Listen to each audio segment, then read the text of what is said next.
Hello everyone and welcome to Sim Racing Online. We're currently at the qualifying session for the second round. This one from the Charade circuit in France. It's a circuit that hasn't existed for a while. I think it was demolished in the 1980s. Tended to be used for racing in the 60s and the 70s. It's a place with a lot of nostalgia for older motorsport fans. A place with a lot of history within motorsport, be that sports car racing or Formula One, or any kind of racing that's been around for through the centuries, the decades. My apologies. After round one, of course, which took place in the Highlands of Scotland, the championship leader is Davide Ricciardi, followed by Tim Muttram, then Laurent Lons, Louis Defort, Phil Brown, John Van de Geest, Saba Lacko, Jos Urgos, Maxime Tendel, and Mark Johnson. Those are the top 10 in the championship. And when we get some times to click on the left-hand side of the screen, I will be able to show you the different cars. Actually, let's not wait for that, since this is quite a long circuit. Let's immediately look at one of the fastest drivers, who is, of course, Tim Muttram. This is Muttram. Sorry, I seem to have got the cameras a bit wrong there. Muttram, of course, always one of the fastest drivers, no matter what league we're racing in. He is in the BMW CSL. Very good sounding car, good in acceleration, big rear wing on the back as well, so it should be good around the faster corners like this one. Look at his distinctive driving style, how he pitches the car into the corners. And at Charade we have a lot of unusual types of corners, such as that downhill one there, that downhill hairpin. Muttram probably should have an advantage, or at least have a good chance of doing well. So 10 minutes to go in this session, and this will decide the grid for the race. The fastest driver, of course, gets to start at the front of the grid. That is the driver who sets the fastest lap time in this 15-minute session. They start at the front. Of course, the second fastest driver starts second, and the slowest drivers start at the back. You all know how qualifying works by now, and we're currently watching the drivers going at it. So this is probably the fastest they will be going over the entire race event, as they push for the fastest laps, without having to worry about tyre wear, without having to worry too much about fuel usage, as they'll be running on low fuel, but enough of it to complete their flying laps. Tim Muttram there, ooh, very close to the edge of the circuit. That's not a place you want to go off. You've got grass banks, you've got telephone poles that aren't really designed to deflect cars properly there. Now he's joining the shorter part of the race course, so you see how the track comes on there. This is the permanent part of the course. The rest of the course was more like a street circuit, really, where they just shut off country roads on race meeting weekends. Although we're using the full layout today, the one that they used to use back in the days where Formula One raced here, or back in the days when GT cars such as this would have seen the track in anger. Up through the final couple of corners on the lap, you have an uphill chicane to compensate for the uphill hairpin to compensate for the downhill hairpin you had earlier in the lap. And then we head towards the final few corners of the lap. Again, uphill hairpins, left and right. And then you have one final hairpin, which is a right-hander, very heavily banked as well, so you get a lot of grip through that to finish the lap. That was a lap from Tim Muttram. We'll see what the time is as he crosses the line. It's a 3:14.392, so that is now the time to beat. Paul Anstey does a 3:16.283. Laurent Lons goes second with a 3:15.499. And you see Laurent Lons here in one of the De Tomaso Panteras. These cars, of course, one of the fastest in a straight line. Don't tend to do as well as the BMWs in cornering, although in terms of the straights, they are probably the fastest cars. We saw that last time I was at the Highlands. There was a straight where at the start of the straight, the BMWs got the best run and overtook the the Panteras, and then at the end of the straight, suddenly the Panteras gained all of that ground back again. Third place now for Lorenzo Galuzzi. Now Galuzzi is in one of the Ferraris. These are the 365Bs, I think. I'll just double check that, but I think it's a 365B. Well, it's a 365 GTB, so I was nearly there. And these weren't really that quick at Highlands, so we'll see if they have an advantage today. The one thing I want to check actually is last time out there was talks of making pit stops mandatory, as some of the Porsches ended up doing the entire race without making a pit stop, and some people said that gave them an unfair advantage. Porsches, they didn't win last time out, so it's difficult to tell whether they did have an unfair advantage or not, although a lot of people were saying that they did, pushing for it to be banned, so I'll just seeing if I can search that up to check if that's been done. Can't find anything just yet. I'd expect it to be showing in the series notes, and I can't see it, so I presume the pit stops are not mandatory, and that if you can make the entire race without stopping, then you are allowed to. But anyway, we'll see how that pans out. Let's have a look around for some of the other types of car. This is Paul Anstey. Oh, having a crash. Paul Anstey's in the wall. Now the advantage, as Davide Ricciardi goes fastest in the Data Master Pantera. Now, the advantage of racing on a sim is that if you crash like that, you can reset the car, you can go back to the pits, and then you can leave again. However, of course, in SimRacingOnline, I believe the rule is that you have to get it back to the pits if you want to escape out again. So that means that Anstey, if he can't get it back to the pits, will have to, well, he is getting it back to the pits, he's got damage, but he is going to bring it back to the pits, and go out again. Let's keep looking around for some of the other cars. This is Jos Urbas. He's in the Shelby Daytona, much like Paul Anstey. Shelby Daytonas, of course, were originally made for sports car racing. They raced at Le Mans and were very, very good on the straights. They're known for being a little bit boat-like in the corners, a little bit too much body roll for people's liking, although still very, very fierce cars to be reckoned with. A lot of them, of course, were used with NASCAR in the late 60s, especially 69. The Shelby Daytonas were developed into NASCARs that were run by the likes of Richard Petty. He won several races in Daytonas back in the day, and other drivers of that era. This is Mark Johnson. Now, is he in a BMW or a Nissan? Got a quick glimpse of his ribbon. I believe that is a BMW. So we still haven't had a good look at the Nissan yet. I'll see if I can find one. Here's one. That's Shabalako, who's just moved up into 7th position in the Nissan Skyline.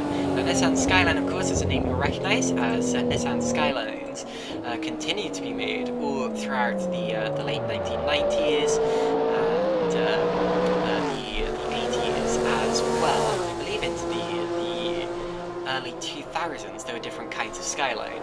People often call the modern Nissan GTR Skylines, but actually there is no mention of the word Skyline in the name, so that is actually a falsehood. But anyway, only one car yet to see, I think, unless we have... Oh, here we go, Vasilis Dimanas. He has a Porsche 906, the flattest car in the league.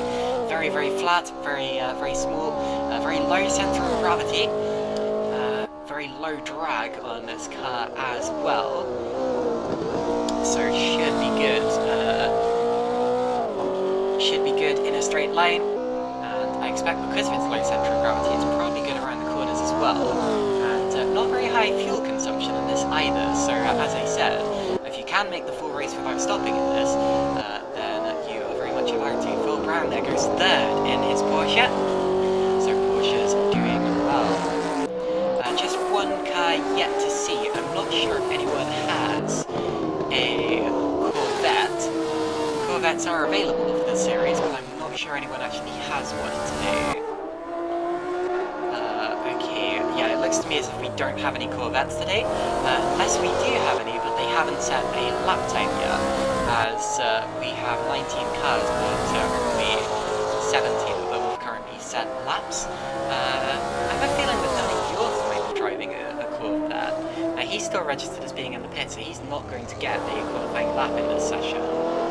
So whether we see a Corvette or not today is still unconfirmed. But anyway, we're currently watching Laurent Lance. He's coming up through the final sector of the course. I'm not sure whether he's actually on a lap, or whether he's just about to start one. Of course, Laurent Lance, one of the Data Master Pantera drivers. Panteras, they were the strongest at Highlands last week, but I wasn't really expecting them to be that good at this circuit, since this track is very much corner after corner after corner, not too much straight line. Tim Muttram goes third, Laurent Lance crosses the line and improves. Laurent Lance goes to the top, 1:13 or 3:13, sorry, 0.455. It's a long lap time, but that is about as sure as you can make it there for Laurent Lance. Fantastic lap. Now let's have a look at some of the other drivers. Tim Muttram has just completed the lap, of course, although he's very clearly going for another one, as shown by the fact that he hasn't backed off yet. This late in the session, if they were going to go back to the pits, I expect they would probably do it without driving back, since you're not going to get another chance to go back out again. But anyway,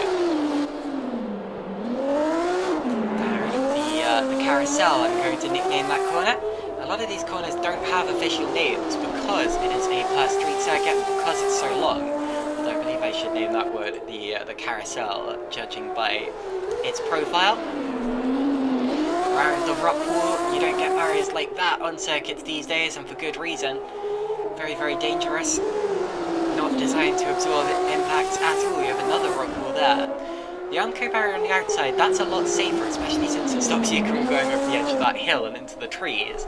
Although back in the day there were some problems with the Armco as well. Sometimes drivers would kind of submarine underneath it, and that could create a whole new batch of problems. That's how Robert Kubica picked up his arm injury. A piece of Armco came into the cockpit while he was rallying. Well, again, luckily, this is sim racing as Phil Brown sets an incredible lap in the Porsche. 3:12.747.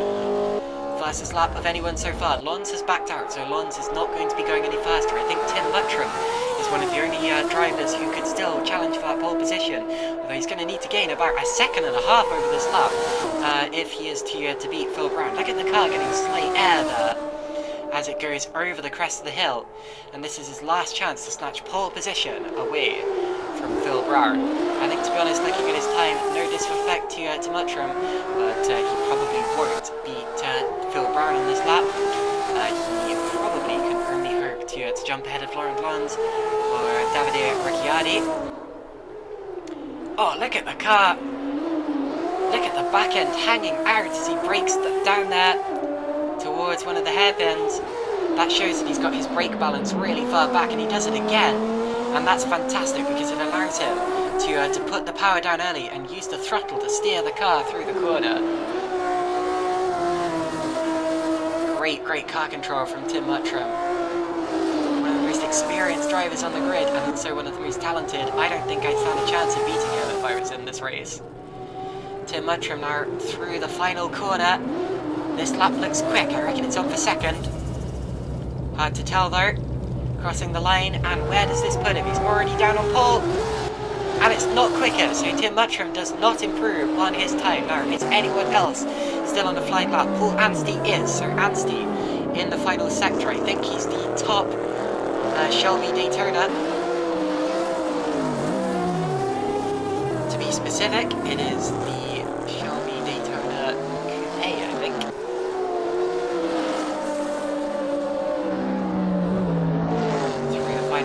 He's got a little bit of traffic up ahead of him, although he should be far enough ahead not to mess up his line. And he should be okay through the final corner. Now goes Paul Anstey. It's not going to be on pole, although it could be an improvement from him. I think it will be an improvement, possibly quite a significant one, and it is. It's P6 for Paul Anstey. Vasilis Doumanas now one of the last drivers to finish his lap. In the Porsche, he's hoping to improve from 11th on the grid and jump up slightly, which could help him in the race. Passing the 3-minute mark. Not a particularly quick looking lap as, who's that going to 9th? Jari Lackinen. Doumanas through the final corner. This will probably be about the same as his previous lap. Maybe a little bit quicker, maybe? Yes, he jumps up to 11th, so that's the lot for qualifying. We now have a short wait before the start of the race proper. And it's going to be Phil Brown on pole position in the Porsche, followed by Laurent Lons, Davide Ricciardi, Tim Muttram, Louis Dufour, and Paul Anstey, Lorenzo Galuzzi, Shaba Lacko, Jari Lackinen, Jos Ogas, and Vasilis Doumanas, Christian Darga, Mark Johnson, Stefan Lagodin, John van der Geest, Kimi Martikainen, Sid Drake, Oliver Rakonyak. I believe Rakonyak may be new to this league, because I don't think I've seen his name before. And then Paul Upham in the Ferrari 365 GTB will round out the field, unless Donny Yor starts in the Corvette there. Yor is on the service, so I think he may be taking the start. He did this last time out as well. If you remember at Highlands, he didn't set a qualifying lap, although did end up starting the race. Paul Upham there also didn't set a qualifying lap. You'll notice his lap is registered as being 8 minutes long, although that is because it's counting his out lap, and actually it doesn't really show how fast he would have actually gone if he'd set a full lap. John van der Geest in the chat there saying, have a good one, Caitlin. Oh, I hope you have a good one too, John. Starting from P15 in your Ferrari. Best of luck to you as well. Vasilis Doumanas says this will be very interesting. Indeed it will. Last time out, of course, at Highlands, we had a wonderful, wonderful race. And I'm expecting the same today. The thing I really like about this league is how varied the cars are, how they all have different strengths and weaknesses, and how they really complement each other. So, just 1 minute now until the race starts. And I believe Donny Yorth will be starting, as he appears to be on his grid there, and his grid slot in the Corvette. You see him there in the number 9 to the edge of the screen. So we will have one of every type of car. Actually, not quite every type of car available, because no one has taken the Ford Capri, which is also technically available, or the Porsche 911 RSR. But anyway, just a few seconds now until the start of the race. It's going to be 1 hour of racing here from the Charade circuit in France. Hello to everyone tuning in. Drop us a comment in the YouTube chat if you feel like it. 6 red lights are about to go off, and when they do, we'll be racing here in France. 3, 4, 5, 6, and it's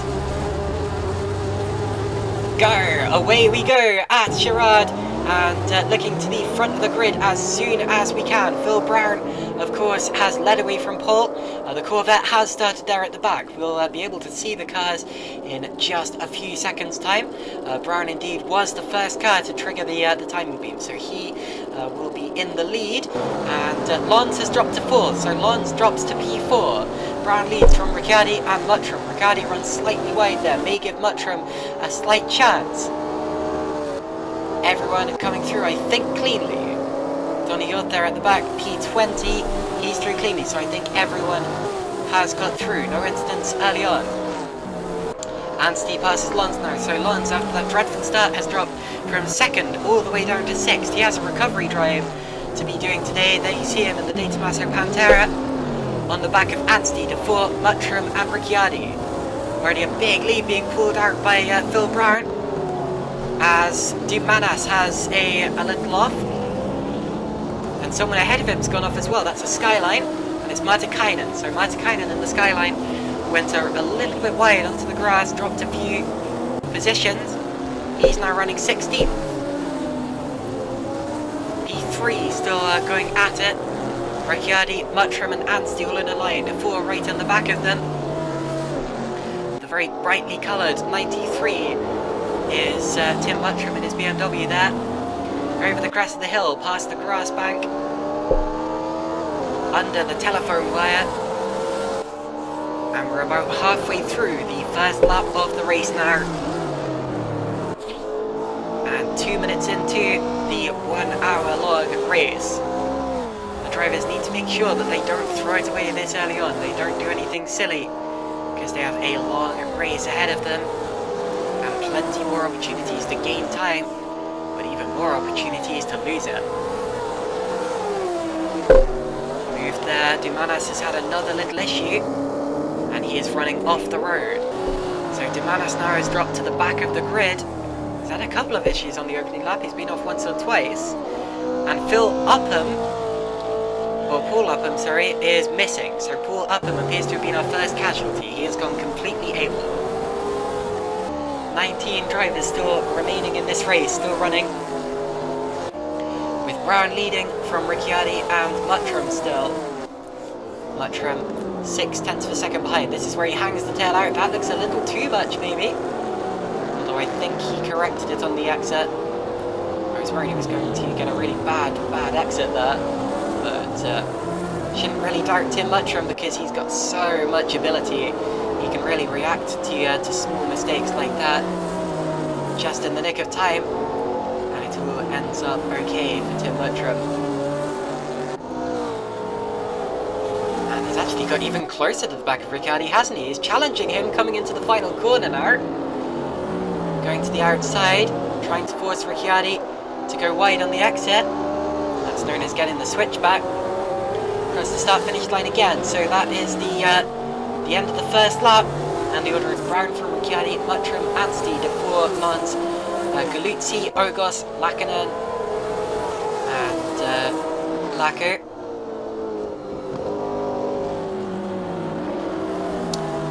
Battle in the top 10 is definitely Ricciardi versus Muttram, although also Lons. He has to be making a recovery drive. He's caught up to the back of De Vore. You saw them there in the background very briefly. That could be another fight to watch. Luckily, we still have 19 drivers at the end of this first lap. Dumanas there has passed Yorth for 18th position, starting his recovery drive potentially. Sure what yours problems are in the Corvette. He hasn't made a qualifying lap in either race 1 or race 2, and then he tends to drop back a bit at the start as well. So I'm not entirely sure what's going on with Danny Yard this year, but anyway, I'll leave him to it. As Muttram still continues to look at the back end of Davide Ricciardi. Searching for a way through. It's very difficult at this circuit. I'd say probably the final sector is his best chance, because you have a lot of heavy braking zones in the final sector, and we've seen that Tim Muttram is strong there. Aside from that, if you want to pull a move on the car in front, you really have to force them into a mistake. Not physically, of course, but if you distract them by going for ambitious moves where they don't look possible, show yourself to the mirrors. Sometimes the car ahead will make a slight mistake, and you'll be able to pop through. There's a problem for Anstey. Oh, he's pointing backwards. He got a spin for a Pantera as well. And Anstey gets going. Anstey was running in 4th place. He's now dropped down to 15th. Now, who was the Pantera that spun? I think, well, whoever it was, they got away with it remarkably well. I think it was Jari Lackinen. Still running in 11th position. Great recovery from Lackinen there, to not lose out more in all of that. That was a really dramatic piece of action in the mid-pack. But luckily, everyone seems to have got away with it. Anstey, of course, didn't really. He's down in P15, although he was lucky that he didn't get run into. Now we've had an incident for Rakonyak. He's run wide and into the gravel trap doing its job, slowing the car down before he hit the barrier, I think. And now he's about to be passed by Dumanas. Running through the grass a bit much there. You often risk unsettling the car. Anstey and Darga fighting over 14th position. Anstey recovers 1 place, so Anstey is up again to P14. But remember, he was running P4 before this all happened, so he's still losing a lot of time. Davide Ricciardi sets the fastest lap on the 2nd lap of the race. As we head on to the 3rd lap, he's still trying to pull away from Tim Muttram, who's hounding him hard. And potentially catch up to Phil Brown as well, although Brown's lap wasn't really that much slower. So it's not really, there's not really that much in it between the leaders at this point in time. Interesting well in the battle as well, in the battle for 10th position. And that is Lagodian defending from Lackinen. And they were separated by less than 0.3 of a second as they crossed the start-finish line this time around. And just done some research as well. This does appear to be the first race of the series for Rakonjak, sorry. As he was not in the race 2 weeks ago.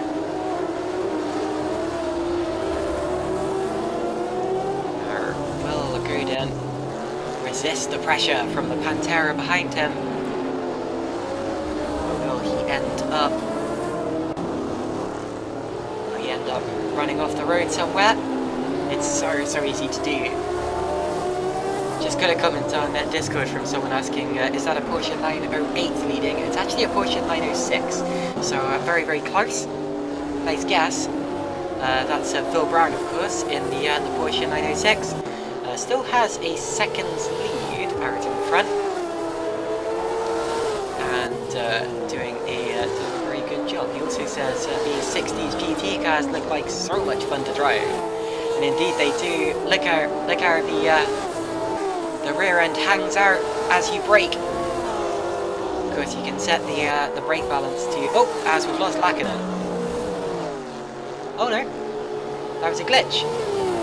It was Lacko anyway. He briefly came up as DNF on my screen, although he is still going, so that was nothing. Just a little bit of a short panic. Have had another incident though for Rakonjak. He was running in P17, and he's had a big spin there. Probably reached the barrier, judging by where he went off. Any damage? Let's run on board for a bit. Possibly some slight steering damage, not really that much. In fact, of course,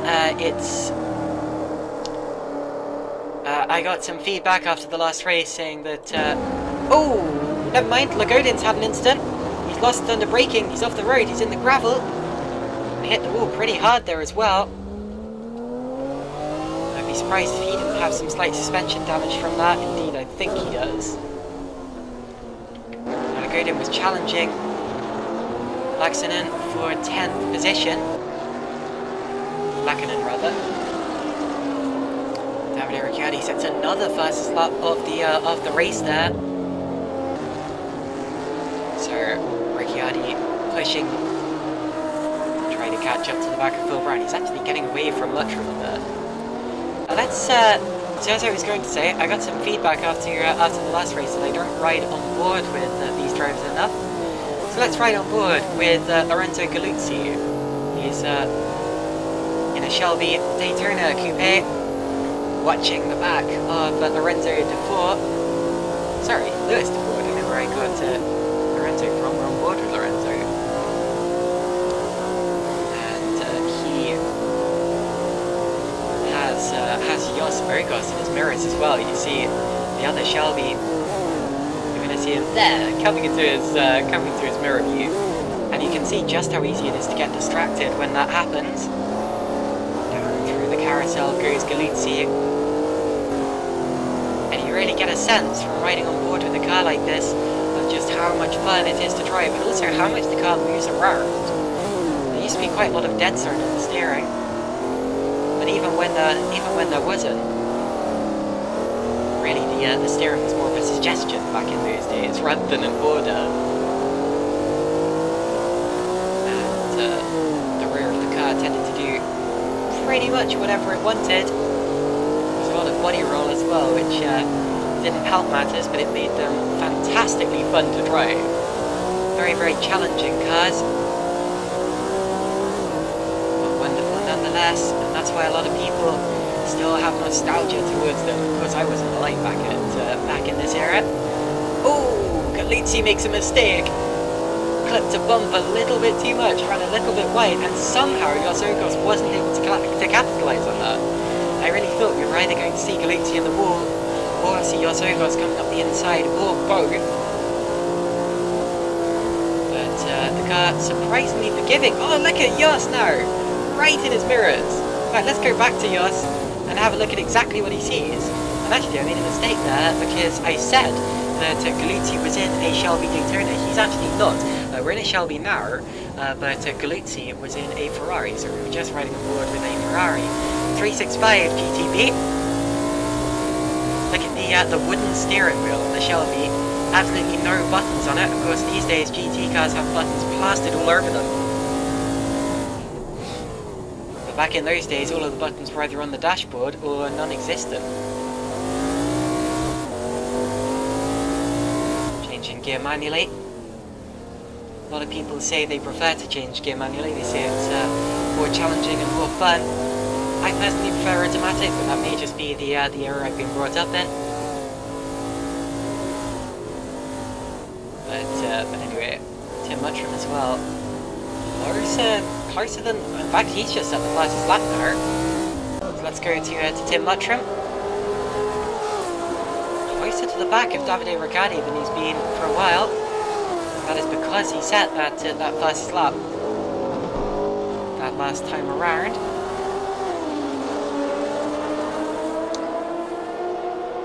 And Tim Muttram, of course, second in the championship. He's a real veteran of sim racing.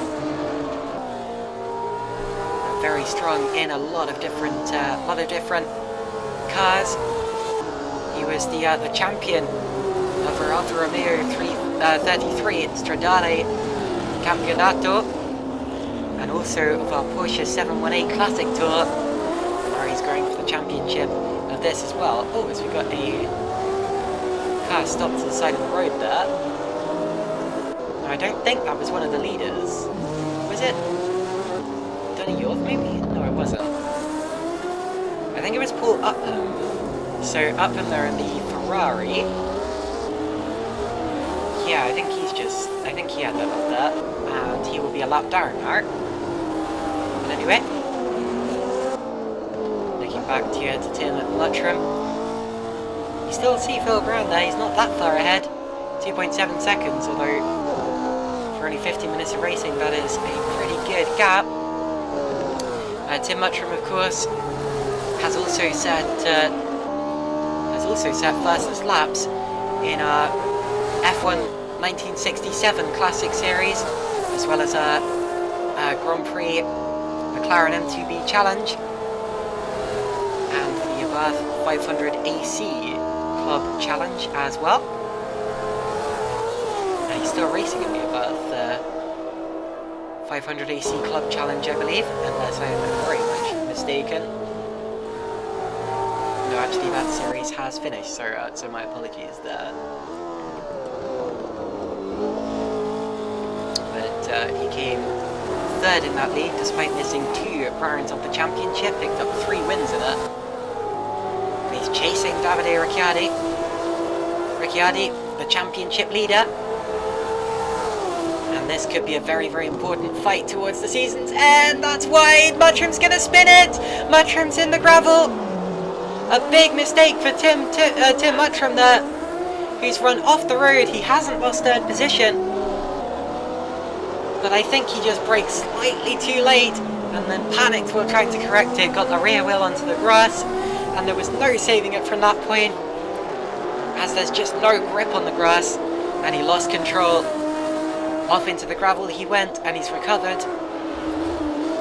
But now 6 seconds down on Davide Ricciardi. He's really going to have to push if he wants to get back in that fight there. Jos Ergos still right on the back of Lorenzo Galuzzi now. A little split to the inside, but no room there. Well, just not long enough. Final corner of the lap coming up. This can be an overtaking opportunity, sometimes. And the exit is important to get right as well. This is a difficult exit over a bump. And then you head down a straight, and then down a hill. Davide Ricciardi, of course, won RSS GT1 series, the first season of that. And he was also competitive in the second series of RSS GT1 as well. And picked up a win in that one as well. Jos Vergas and Lorenzo Galuzzi, slightly less well known within SimRacingOnline. Jos Vergas currently running 8th in the championship. Is yet to win a SimRacingOnline event. Lorenzo Galuzzi is currently 11th in the championship, so behind Jos Vergas in the series. Someone runs off there, and that's up again. So Mark Up just getting out of the way of the leaders. Lorenzo Galuzzi actually made his SimRacingOnline debut 2 weeks ago, so this is only his second race with SimRacingOnline. From Milan in Italy. Holding off Jos Vergas as it stands. I have a feeling Galuzzi was faster than his position indicates last time out. I think he made a mistake that we might not have seen or something. Because he qualified 11th. Oh, sorry, qualified 15th and then made his way up to 11th. Jos Vergas last time out was the biggest gainer of the race, as he made up 12 positions from the starting spot, P20 to P8. This week he's had a slightly better starting position, but anyway. Phil Brown, of course, currently leading the race. He's 5th in the championship, but has gained 3 points already today for his pole position, as you do get 3 points for pole, and 3 points as well for fastest lap, which so far is going the way of Phil Luttram, as Darga's had an incident. That's Christian Darga not exactly pointing the right direction in that Ferrari, and that looks like damage. Oh! Is it even? Oh no, and he's going to be hit! No, he's not! Great avoidance there for Sid Drake, and I believe that Darga is out of the race. He's headed back to the pits there. And that is a dramatic retirement. Very, very bad damage to the front of the Ferrari. So Darga becomes, I think, second retirement of the race. Actually, no, because Upham, I think, is still driving. So, yeah, indeed, Upham's still in the race. And that means Darga may well be our first full retirement, unless he manages to return to the race like Upham did, and he's going to do so. So Darga has been back to the pits, he's repaired the damage. Now he's going to have to do that lap all over again, and he's going to be a long way down in the order. He's also going to have to give way to these leaders that are coming through, but at least he is still in the race. And of course, everyone who finishes, or everyone who starts today, will score points. So the higher up the order he finishes, the better, and that's why he's still running in this race. P19 now, Yulov crosses the line, and Toruta. So, where the battle's at, as the youth say. Kimi Matikainen, less than a second off the back of John van der Geest, and went faster than him in the last lap. Another thing to note is that we've got pit stops coming up soon as well. This is a series where pit stops take place.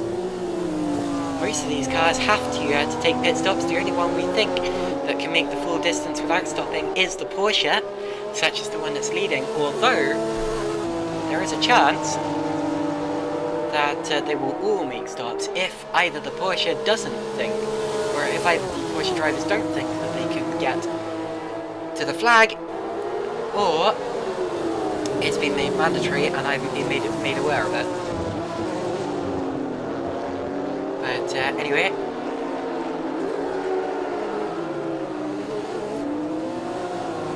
down the hill they continue to drive. Anstey getting relatively close to the back of Lackinen as well, and that could turn into a three-way fight. Yeah, that looks like a three-way fight to me. They're right in the back of Johnson? Yeah, Matt Johnson. Three of them separated by 1.5 seconds as it stands. Which really isn't that much, but at this circuit, because it's so difficult to overtake, you need to be even closer than that. And wide goes Johnson! Jumps over the grass. He's seen a couple of people doing exactly that at that corner so far today, and he's dropped down to 10th place, so Lackinen gets through. It's Lackinen ahead of Johnson, and now here comes Anstey on his recovery drive. Anstey, who spun earlier on in the race, has been driving pretty well since then. Matikainen's just passed Van der Geest for 12th. Anstey going through, is he? Going for the switchback? No room. For a switchback maneuver. Understandably so, it's a difficult place to do it, and that looks like Johnson's going to run wide on the exit. Not the best of lines through that section of sweepers for Johnson. So Anstey might be about to pounce.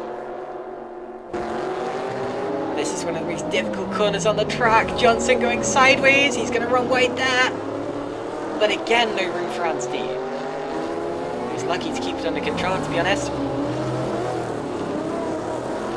You can tell that Johnson is really feeling the pressure of this. He's really being pushed by Paul Anstey in that Shelby.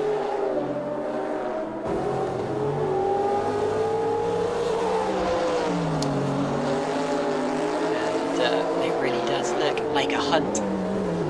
And here from this camera view, Anstey gets on the inside, and that's a move, I think. I don't think that the BMW is going to have any response to that. Paul Anstey is back up into 10th position, and Matt Johnson drops to 11th. Oh, but he's coming back. Johnson coming back at him. They're alongside each other, and the BMW might get back through here. As up in front, there's a... Is that another glitch? Yeah, it was. We just saw some tyres go flying into the air, and then Matikainen was briefly registered as being DNF'd. Although he is back in the race, nothing indeed did happen in the end. And Anstey has held off Johnson. Meanwhile, we've lost Racognac, so Racognac may be our second retirement. Oh, sorry, our first. Dumanas making his pit stop, so Dumanas into the pits, and that is the first stop that looks scheduled to me.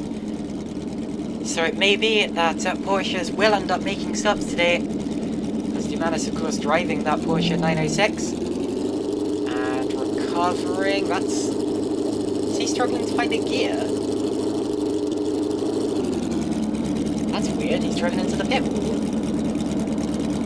I don't know what's going on here for Vasilis Dumanas, but that's going to cost him a lot of time nonetheless. And now he's gone back to his pit box.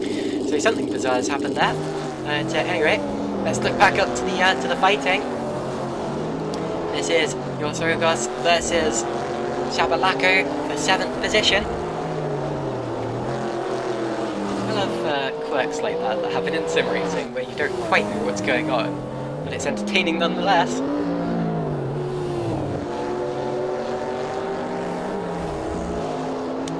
So, are we about to get a stream of pit stops this time around? I would say we probably will, to be honest. You tend to see drivers making their scheduled stops either just before or just after the halfway point in the race. And since we are just before the halfway point in the race, yeah, I would certainly expect to see at least a quarter of the field in this time around.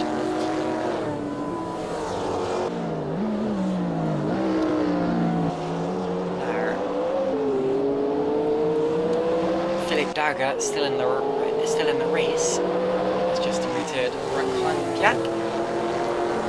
Donny You're still in the race. Upham's still in the race as well. So all of those drivers who were struggling earlier on still going. Phil Brown sets a fastest lap, so he's on for the maximum points so far today, if he can deliver it. Maximum points, of course, pole position, fastest lap, and the race win. And that would be 46, I think. check that. I think it's 40 points for a win. I know that it's 3 points for each of those extra criteria. And indeed it is 40 points for a win, so that means 46 points currently going the way of Phil Brown, and that will be very good for his championship challenge if he can keep it up. Can anyone stop him from scoring max points today? Mark Johnson not letting Paul Anstey go, is he? This last lap, Anstey really hasn't got away from Johnson that much, so that could still be a fight that keeps going. I'm interested to see, actually, not many people did stop that lap. In fact, I don't think anyone did, so I was proven very much wrong in all of that. But anyway, I do think that the majority of drivers are going to be stopping this time around. If everyone pits now, I could pretend I never said it the first time and just call myself a genius or something, but anyway. Anstey there was a bit wild into the braking zone for the carousel, but still under control. Some rubbish bin there on the outside of the corner. That's interesting.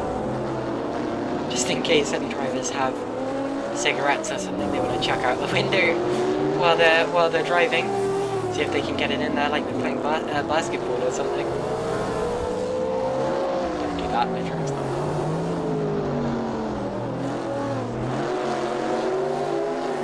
Still chasing Paul Anstey. Anstey running wide, touches the grass. Won't affect him too much, whether it will maybe cost him a couple of tenths of a second on this lap. It'll cost Johnson too, because Johnson won't be able to get through that easily. As a result, he's still having to just sit behind. It's so difficult to overtake on this track because there just aren't enough heavy braking zones. There are a few in the final sector, but even though those are coming off the back of fast corners, meaning actually making the move is tricky and sometimes impossible.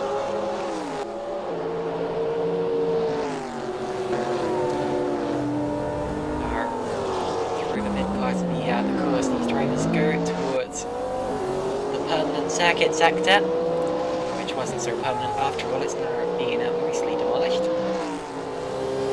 Still parts of it left though. I know a friend of mine has been to visit the parts of this track that still exist. I believe you can drive a car around it maybe. One of the Panteras there locking up. That'll be Lackinen. As he heads towards the braking zone and keeping it under control. I like the way that from here you can keep an eye. Oh, it's Muttram pits, so Muttram in for his scheduled stop. I believe it's his scheduled stop anyway. Muttram in the BMW, also Galuzzi in the Ferrari behind him. Muttram now puts the power down and heads towards the end of the pit lane. He recovers in 5th position. And importantly, he has clean track in front of him as well. Lackinen also into his pit stop, into his pit box. Now that's a very, very good time for Muttram to pit. He's not got anyone directly on the track in front of him, and he's not going to be held up. And if Brown or someone else pits next lap and they do get held up, that could be a real advantage for Tim Muttram.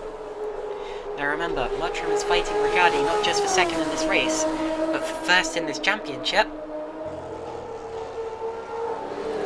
which could be a very important scrap indeed.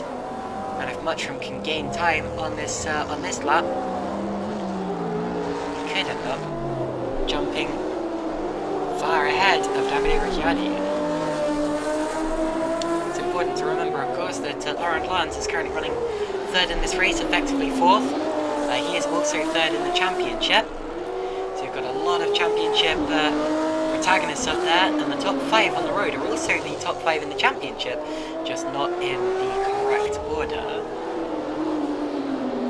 There's for the other driver in that, but I haven't really mentioned much. And Phil Brown, surprisingly only 5th in the championship after the first round. He qualified 5th and then finished 5th.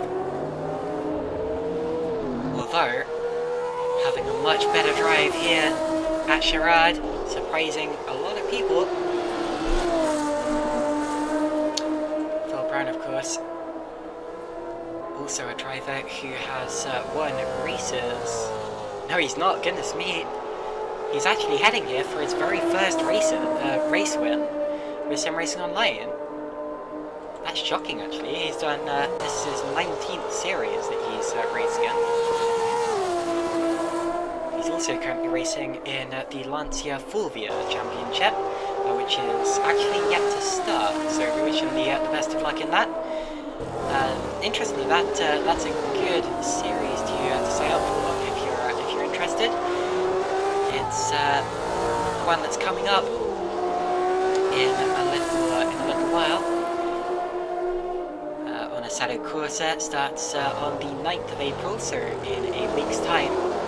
And if you're interested, you can head over to simracingonline.co.uk, and on that site you'll be able to sign up for any of our leagues. Sim Racing Online doesn't just host this championship here, we also host championships in Assetto Corsa Competizioni, Automobilista, R-Factor 2, Race 07, R-Factor 1, and occasionally other simulators as well. So if any of those tickle your fancy, whatever your sim racing expertise is, as Laura Mons pits, then make sure you head over there and sign up to drive one of our cars. We also have a wide range of cars available to race as well. Of course, these GT Legends are used in this series, but we also have touring cars, more prototype-y type cars, as Lons there gets stuck behind Ogos on the exit of the pits, and that's exactly what I was talking about in terms of how you don't want to come out in traffic, because now he's going to be held up on this lap, probably won't be able to pass Ogos until the final sector of the course, and as a result, Lons will lose a lot of time, as Ogos is running slower due to being on older tyres.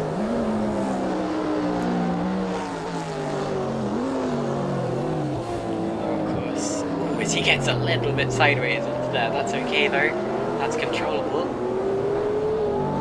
Love that camera view where you see them kind of drop over the edge. Little instant for Kimi Martikainen, he's just been off at the final corner. Continues on his way, doesn't appear to have too much damage, that's good. More cars in the pits, Drake is in. Now what about Lons and Ogos? Remember, these two aren't fighting for position. They are on the road, although Ogos yet to stop, will probably pit at the end of this lap. Other cars we race with Sim Racing Online, prototypes, open wheelers, classic open wheelers as well, and some of the events that I'm going to be racing in coming up soon include the Nissan 370Z GT4 Championship. Oh, as Ogos crashes, and he's taken off Lons! That's dramatic! So Lons, third in the championship, has been taken off by Jos Ogos. And that was no fault of Lons at all. Ogos lost it all by himself and collected Laurent Lons, and there really wasn't anything that Lons could have done about that. I'm just going to watch the YouTube stream, which is slightly delayed, so I can see exactly how that happened. But that is very dramatic. Yeah, Ogos just went wide, hit the wall, clipped Lons, and Lons ended up bouncing off the barrier, and he is going to be annoyed about that one. Doesn't appear to have too much damage there. There's Pantera. What about Ogos? Does he in his Cobra? No, not Cobra, his Daytona. Don't think so. Although they now have Lorenzo Galuzzi right over their tail. No, Davide Ricciardi. Did Ricciardi just pit? No, he didn't. Okay. I think Ricciardi, did he pit a lap ago? Or has he just lost a lot of time? Not entirely sure, but DeFore is definitely pitted. He's now back behind Lutram. Yeah, I'm pretty sure Ricciardi pitted. Brown's still yet to stop though. And that's a big lock-up again from Lutram. You really hold your breath whenever you see Lutram do that, but he always comes out on top. Because he's just that good of a driver.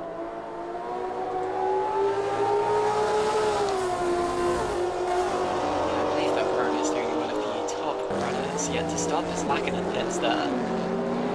Anstey, I don't think Anstey's in yet. Mark Johnson yet to stop. As Lackinen pulls up to his pit box. In the 51 Nissan Skyline. You see no crew members doing any work on it. Trust me, there is work being done, it's just that everyone's invisible due to the fact that this is a Corsa. Anyway, now Galuzzi on the back of Ogos after Ogos' incident. And challenging him hard. Less than 4/10 of a second in it for 8th position. Might end up being slightly higher up the order. As drivers ahead are yet to stop.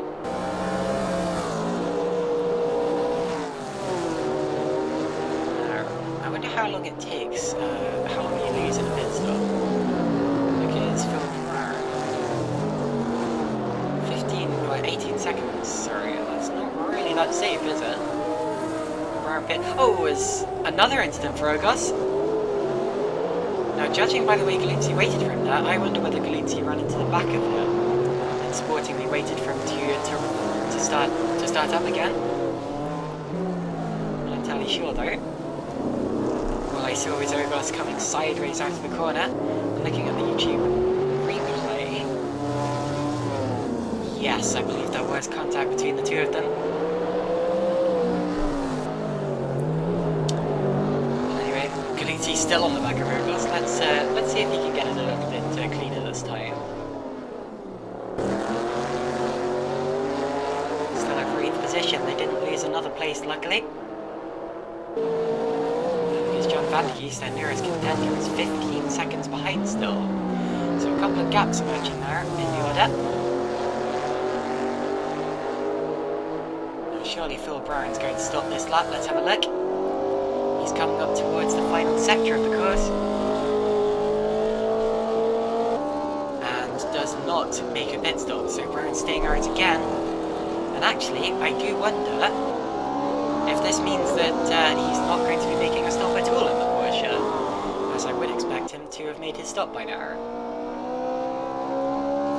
If so, then I expect a lot of the chat is going to be a lot of the talk after the race is going to be about the Porsche and if it has an unfair advantage. The problem is, of course, if you do make it stop, it may end up being unfairly slow compared to the opposition. I'm not sure, not entirely sure, but anyway.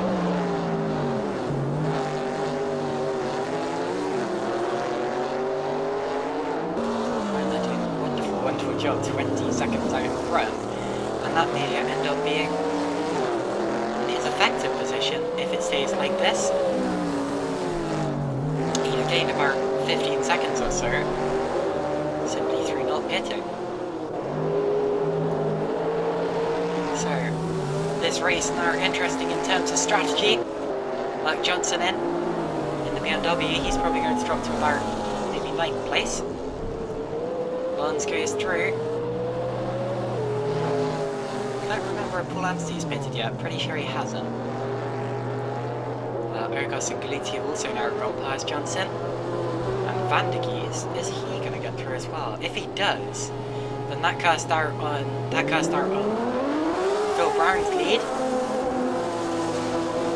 Van der Geest does go through. Now that does cast doubt on Phil Brown's lead, because if Brown does end up having to make a stop, which is looking increasingly unlikely, as Johnson now gets passed by Lackinen as well, then that would mean Brown will probably lose the lead. Oh, as Johnson makes a mistake, runs wide, almost goes into the tyres. He's lost a place to Lackinen, they lose one to Lacko as well. And, yeah, got away with that one, didn't he? Let's have a look on board with Phil Brown. Haven't seen an onboard from a Porsche yet. We're witnessing one now. This is how you take this Charade circuit at proper pace. Right, down and through the dip.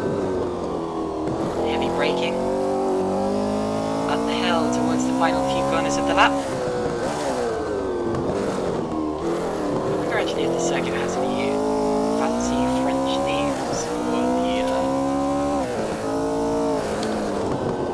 the corners.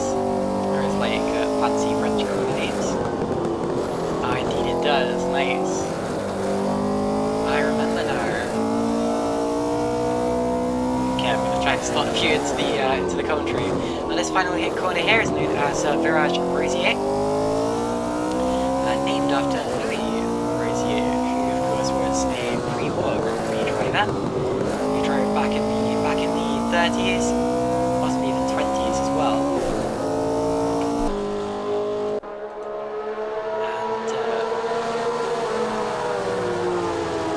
And good that they've named a corner after him, I suppose. Davide Ricciardi, I was wondering whether he made a pit stop or not, and he actually hadn't, so I expect he probably lost that 15 seconds or so through a mistake. Oh, and he's overshot his box, and he's still not in it. Okay, so he's had to reverse into his pit box now. That's going to cost him even more time. Matchroom will definitely go through into second place with this. And actually, I'm wondering whether DeFore will go through into third as well. There goes Matchroom, but DeFore is also in the pit, so DeFore had not yet stopped. I thought he had. So DeFore in. What about Anstey? Surely he has to pit. Well, he's staying out. So Anstey is going to go through into fourth place. Pretty sure that he hasn't stopped yet. I wonder if possibly the Daytona could go the full way as well. I'd have thought it would have been a bit more gas guzzling than that though. Galuzzi get past Ogos at last at the Virage Rosier. So Galuzzi up into 7th as it stands.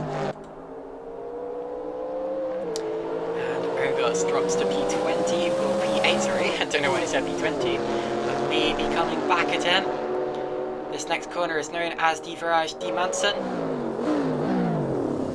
And does go up the inside as Ogos, but Galuzzi gets the switch back and undercuts straight back underneath him. Great racecraft there from Galuzzi, that was impressive. Now we're heading towards some more S's. This next part known as the Puy de Charade. I hope I said that right. And the corner that I knew as the Carousel is actually, I believe it's the Capingo de Champour.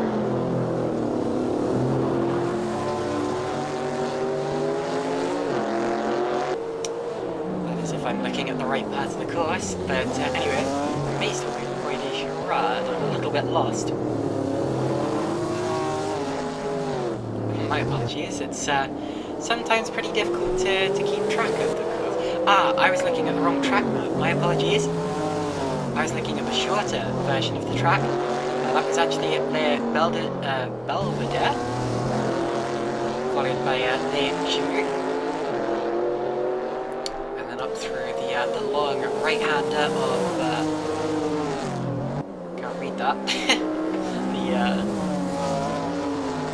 notification of the way, Gravenoir. Gravenoir means like dark black or something, I think. I'm not entirely sure, my French isn't the best, but anyway, that'd be a wonderful name for a corner if it was. I'm sure I said that back when we raced here in the pre-cast as well. Down through the Carrière towards Carrefour de Champour, not Shampoo, and that's where they rejoin the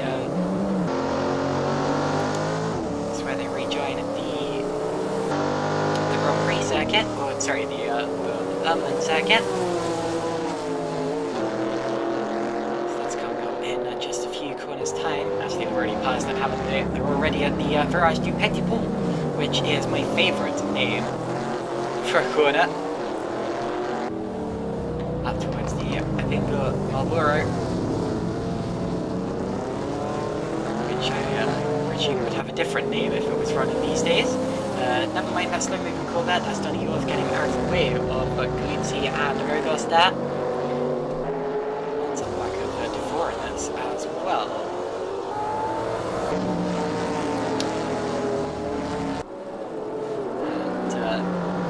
this stage you've gone through the Tethedes.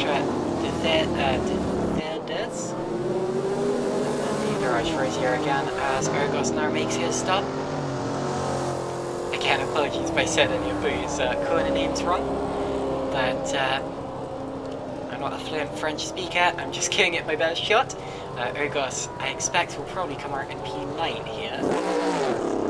Actually, no, I'm not sure if Lackawanna was close enough to go through. Yeah, that would be P8 for Urgos, so he really didn't lose that much at all. Brown, I am pretty sure now, will go the full distance. He's leading by 41 seconds after the other car's pit stops, and sadly, at this stage, I do think it's pretty evident that the Porsche does have an unfair advantage. That is, unless Phil Brown comes into the pits in the next couple of laps. If he does so, then that is equalised. But as it stands, it's certainly looking like a bit of an unfair advantage for the Porsche. Not that Brown would deserve this win if he does win it. He was already leading before the pit stop stages. He took pole position, and his fastest lap as well shows that he is definitely worthy of winning this, but certainly not by 41 seconds.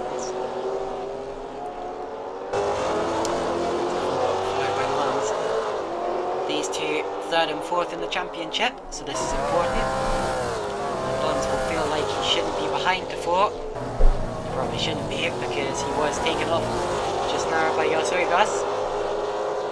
Can't be too hard on Urgos though, it's an easy mistake to make, and it certainly wasn't deliberate or anything. I'm not saying for a second that Jos would do that.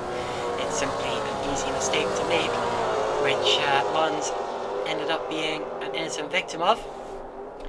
Pull up him in the pits again, though that looks like a more scheduled pit stop than his previous one.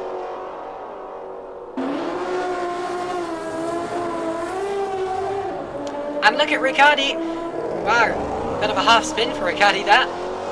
Thought that was going to be a little bit more dramatic than it was. It was a big slide, and he ended up losing a lot more time, scrubbing off a lot more speed than he hoped he would. It's a little bit of a mistake, but again, gets away with it relatively okay.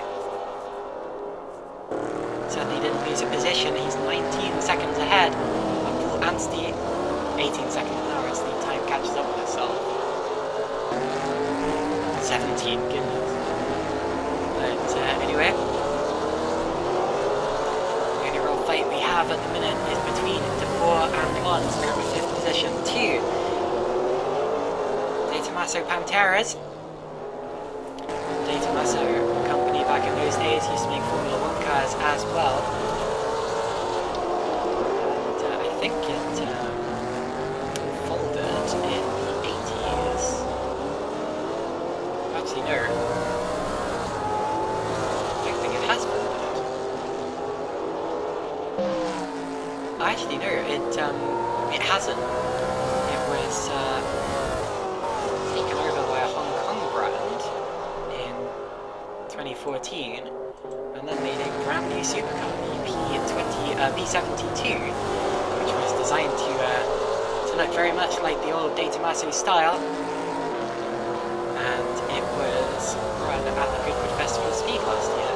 Very good looking car. Doesn't look like it's trying too hard to be classic, just looks like a modern classic to me. But yeah, great looking thing. I can imagine it's pretty fast too.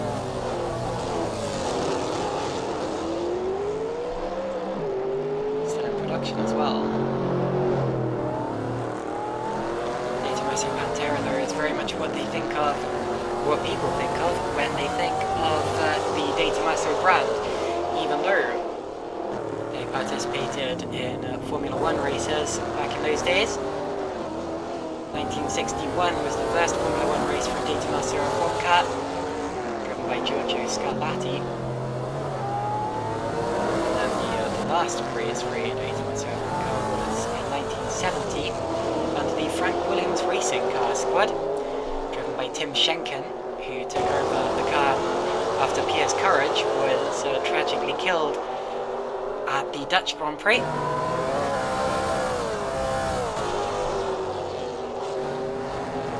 But anyway, this of course the De Tomaso Pantera sports car, one of the many different developments of it. I first was aware of the Data Master Pantera through the GTS version that appeared in a Xbox game called Sega GT Online. I'm not sure if anyone else here has played that, but I was very into that game at one point. And I've always liked the style of the Data Master Pantera. It was also included in, I think, Forza Motorsport as well. But anyway, great sounding cars too, as you've already seen from last time around. Fantastic in a straight line, and not too shabby through the corners either. A little bit of an overcorrection from Lons. A little bit too deep on the exit of the corner, too shallow, I should say. Completely opposite. Davide Ricciardi's just set his personal best of the race, not quite good enough for a fastest lap. Jari Lakinen's had a spin, lost a position to Laku and Johnson. So Lakinen down to 11th position. 4 seconds still ahead of Lagodin. Big lock up again. Keeps it under control, just about on the exit. That was close.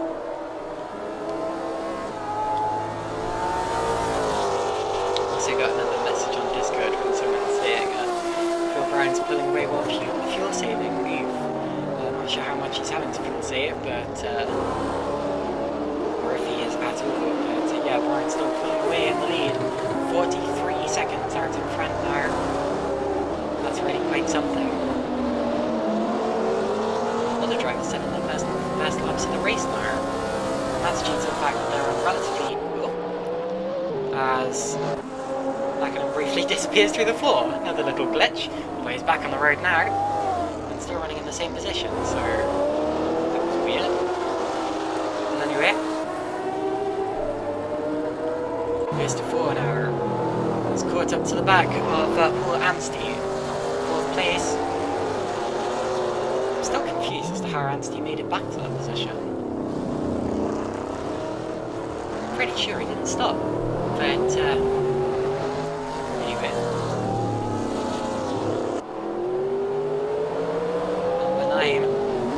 of Paul Anstey. Tell you what though, that would be a good way of making a recovery drive. Why pass several cars when you can just jump them in the pits? And actually that's very good tactics there for Anstey, if he can pull it off. And maybe just surprised that he can. If he can, we've still got 5 minutes left in the race. It's right on board with DeFore.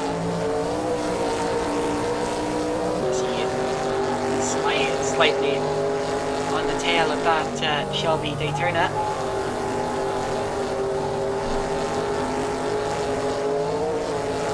Jumping over the crest of the hill.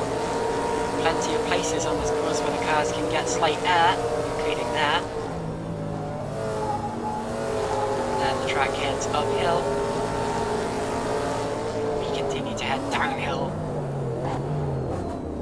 Past Shampoo.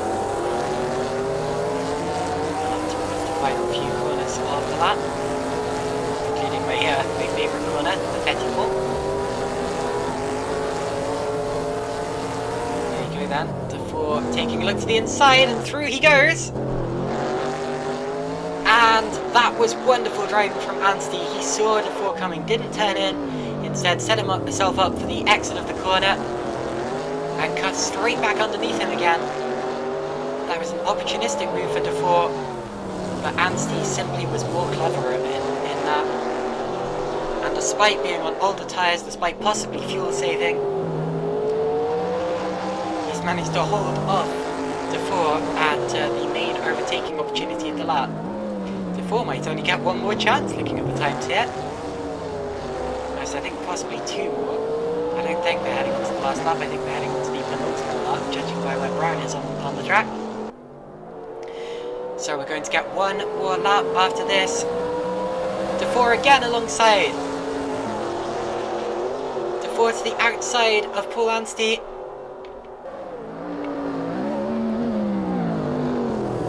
cutting underneath him just as Anstey did to him. And that's surely going to make it stick. Indeed, the 4 is through. Anstey coming back at him. Or he's touching the rear end of his car.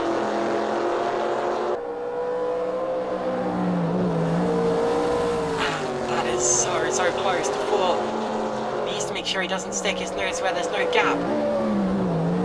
Sorry, Anstey does.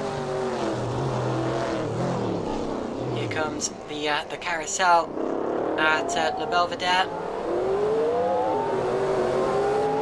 And that could be an overtaking opportunity if your opponent is not ready for it. But the 4 was ready for it, saw it coming, and now it looks to me, as Lons there tried to zap one up, it looks to me as if Anstey may start to drop back from the tail of the 4's car. Right, now it's Lons' turn. What can Lons do about Anstey? Oh, he can hit him! Off goes Anstey. Anstey bounces off the grass. Continues. Now that was not the way that he would have wanted to pull a move. It looks to me as if Lons put his nose where Anstey wasn't expecting it, and Anstey didn't see him coming. Gonna look back on it when I see the replay on the YouTube stream. But that was pretty scary there for Paul Anstey. It's very difficult to see what caused that. Not entirely sure whose fault that was, if it was anyone's fault at all. Slight move there. St. Drake has just been passed by Kimi Martikainen. That's for 14th, 2 battling Skylines, and Drake there hits the wall. Skylines have been a little bit anonymous today, sadly. The top Skyline, I think, is Shabalaka in 9th position, holding off Matt Johnson in the BMW. And this is the only real fight in the top 10 at the minute. This has sprung out of nowhere. I wonder if there was a mistake for Laku not too long ago, because I'm pretty sure that Johnson wasn't anywhere near him last time I looked. But yeah, now the fight is really on for 9th position. Phil Brown, meanwhile, has started the final lap of the race. I'll be sure to pick him up before he crosses the start-finish line. These guys not quite on their final lap yet. Oh, and wide goes Johnson. He's going to be in the wall there. Johnson hits the wall. Any damage? Maybe slightly. Certainly damage to his time. Yeah, I'd say he's got some steering damage, suspension damage there. And that could be the end of his fight against Shabalaka. I don't think he's going to have another opportunity. Oh! Is Lons off? Oh, so what was that camera view? Oh, it's Anstey pitting, so Anstey was not quite able to go to the line. He gave it his best shot, but he obviously didn't quite manage to make the fuel last to the end. He's going to make a splash and dash here, just put enough fuel in it to get it to the end of the race. He's dropped to 7th now, Galuzzi's gone through, Anstey's still 7th, so I think he has still gained positions from this strategy. But, yeah. Couldn't quite make it to the end. He was hoping for one fewer lap. And he got. Now what can Drake do about Martikainen for 14th place? Oh, so we get a bit of lag. My apologies. Drake, I think, will probably be too far behind. These two also not quite yet on their final lap. Brown now entering the final sector, so Phil Brown in the Porsche. People will argue that he had an unfair advantage due to not having to make a pit stop. I think he probably would have won the race anyway, although not by this much. I predict controversy around this win, but despite that, you can't deny Phil Brown has driven amazingly. Pole position, fastest lap. And the race win. He's actually almost lapping there. Drake and Martikainen's battle. And Phil Brown in the Porsche comes around the final few corners to win at Charade. Not sure if he'll take the lead of the championship. That'll have to be worked out by the system after the finish. I think that Muttram will probably be leading the championship after this. Although again, I'm not entirely sure. Might even be Ricciardo, but anyway.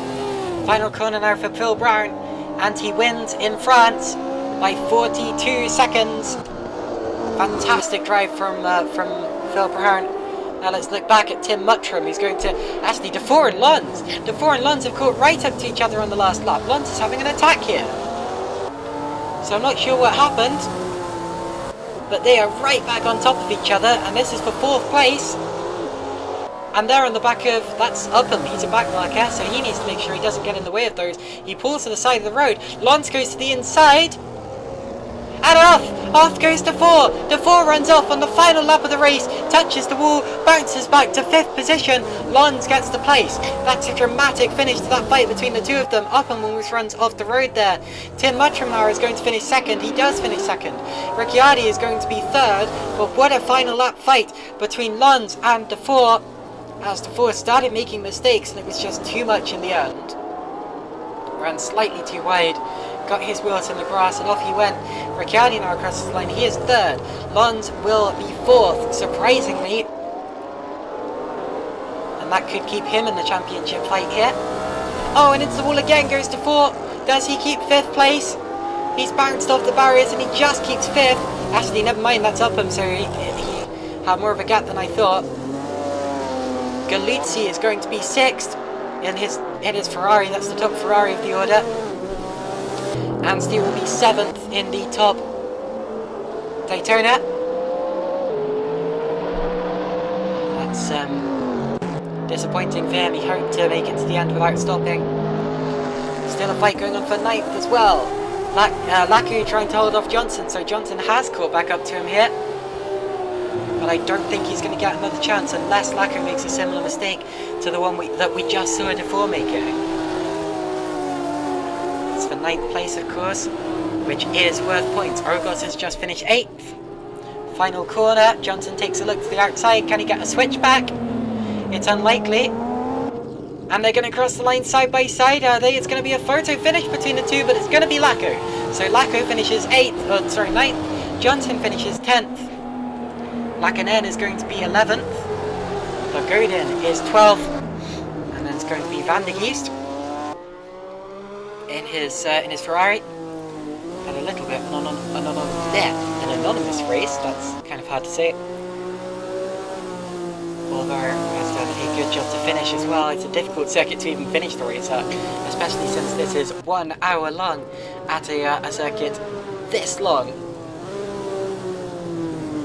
And this old-fashioned, but anyway, finishes P13 after all of that. Martikainen has pulled away from Drake on this lap, and he will be P14. That's Donny Yorth in the Corvette. He's a lap down. So Martikainen finishes 14th. The reason we're having to wait so long for these guys is because it's a long circuit. 3 minutes and 14 seconds long, even if you're doing it right. Drake will be P15, and then it was Darga 16th, Yorth 17th, Dumanas 18th, Upham 19th, and incredibly, we only got one retirement, who was Oliver Racognac. So a wonderful, wonderful race, very, very clean. There were a couple of incidents, but aside from that, extremely clean race, and well done to Phil Brown for that superb victory. Well done as well to Muttram and Ricciardi for the podium places, and thank you all for watching this round here from Charade. We will see you again in 2 weeks' time. The circuit in 2 weeks is going to be, let me just look it up, it's going to be Donington Park, so join us in 2 weeks' time for one of the circuits I consider to be my one of my local tracks, and yeah, it's going to be interesting. So again, thanks for watching today, and we will see you in just 2 weeks' time. Don't miss it.